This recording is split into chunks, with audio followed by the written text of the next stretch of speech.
ready. 一早我们就踏上了前往大峡谷的道路。38英里以后就到了，每一天阳光都很好。观光列车，它是每天早上9点半出发，2个半小时抵达大峡谷，然后下午3点钟再返程，5点半就回到威廉姆斯的火车总站。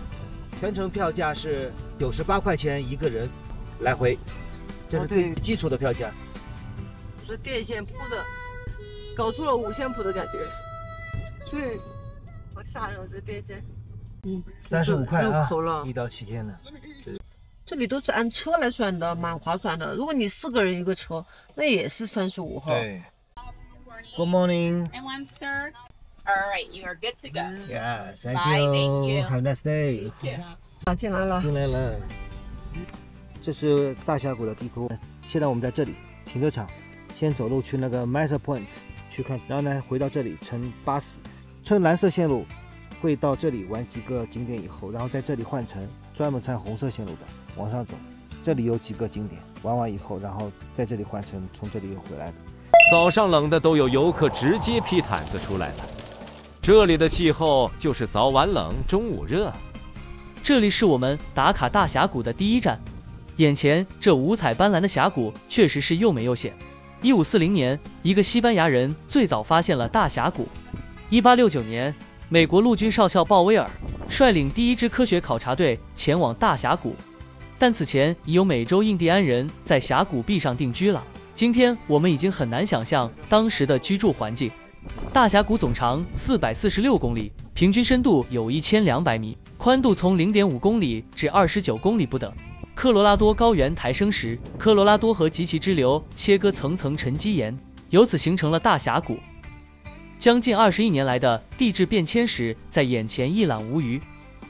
大峡谷中包含了从森林到荒漠的一系列生态环境，公园内的植物多达1500种以上，并有500多种各类动物。乘车去下一站。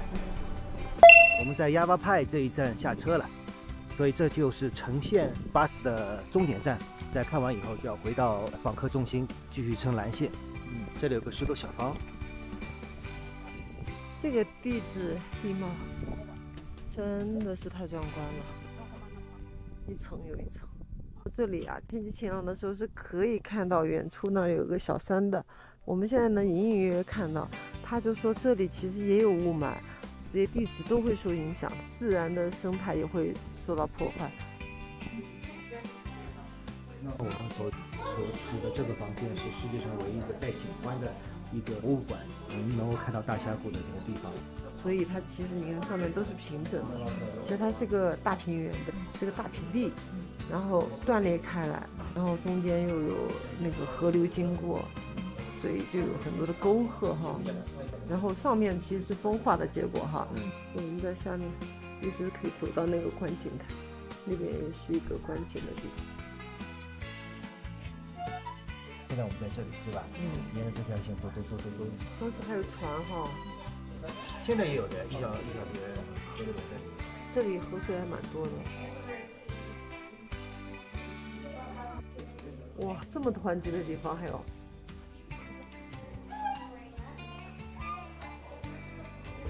这就是河床，这个就是平原，对吧？这个是一层一层的地质的东西的时候，你看原始是可能这样子的，但经过数百万年风化以后，你看逐渐变成一个孤岛，看到吗？有水有冲洗啊、分化啊这些结果，对吧？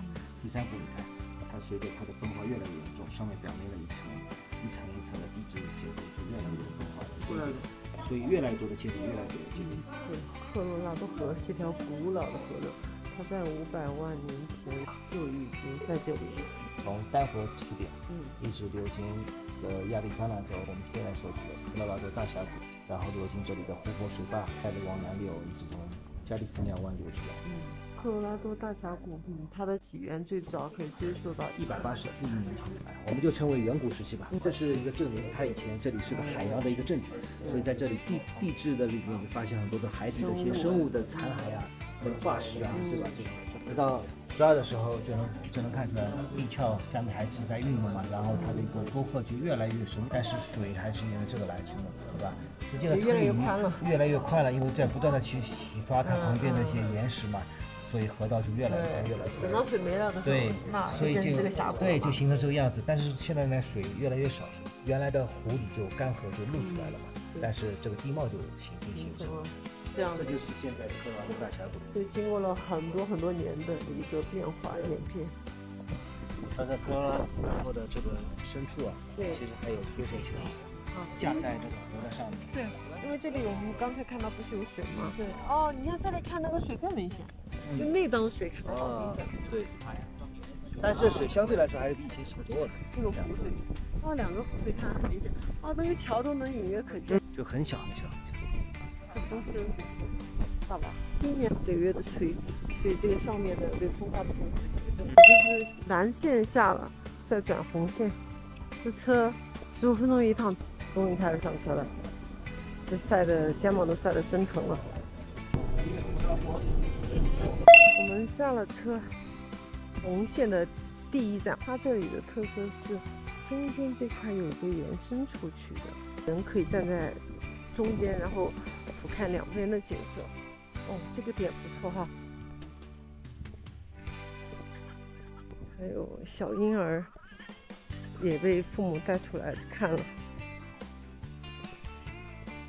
这么危险的地方，对他们我也害怕，我不敢。这个纪念碑是为了表彰鲍威尔，他率领了他的一个探险团队，乘坐滑艇穿越了下方的一个峡谷。他的首次探险就在1869年8月17号起，美国国会为鲍威尔在这里创建了一个纪念碑。这里呢，就是为了纪念鲍威尔少校作为一个团队的一个领队，第一次穿越大峡谷的这样一个场景。他让你想象一下，一条从来没有在地图上出现过的这一条河流，沿着这条河道，然后通过皮划艇或者其他小木船来弯曲的一个前进。在1869年到187年从事了2次的一个探险，为美国带来了第一次对大峡谷地质的一个科学观察。左边的上图写的是这个鲍威尔在南北战争中失去了一只手臂，但这个从来没有阻止他进行一个大峡谷的探险。然后中间这张图说明的是鲍威尔在1869年带着探险队啊，在经过了几段急流之后啊，就失去了大量的食物。这里居然有矿，你想象一下，以前在100多年前啊，在这个大峡谷的这个地上有一个巨大的一个建筑，它是美国最富有的铀矿之一。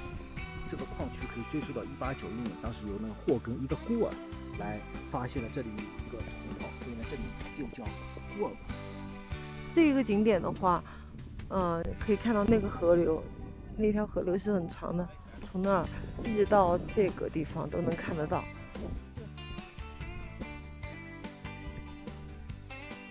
转到这里来，又能看到科罗拉多河了，河里还有白色的水花，看到吗？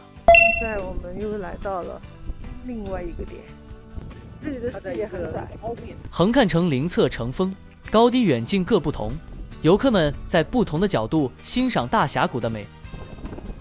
富有想象力的人们更是将这里的地质地貌与印度神庙的外形相关联。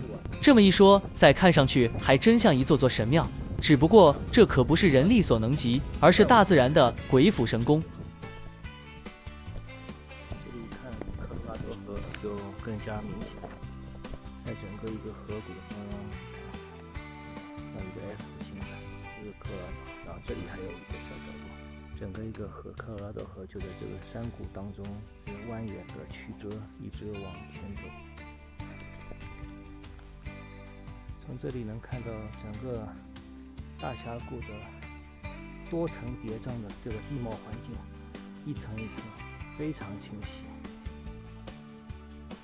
那你看这个很乱，刚才有点审美疲劳了，这是另外一个站点。还有2站，匹马跟Hermit 就到终点站了。总体而言，这个场面还是非常的壮观奇特。匹马 Point， 看一下这里的是什么样的景色。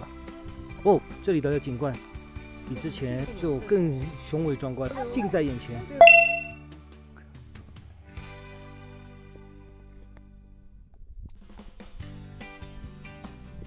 就是这个人啊，在1914年到1922年的时候就居住在这里，自己去搭建了这样一个小屋。迄今为止，这座小屋你看过了100多年都能看到。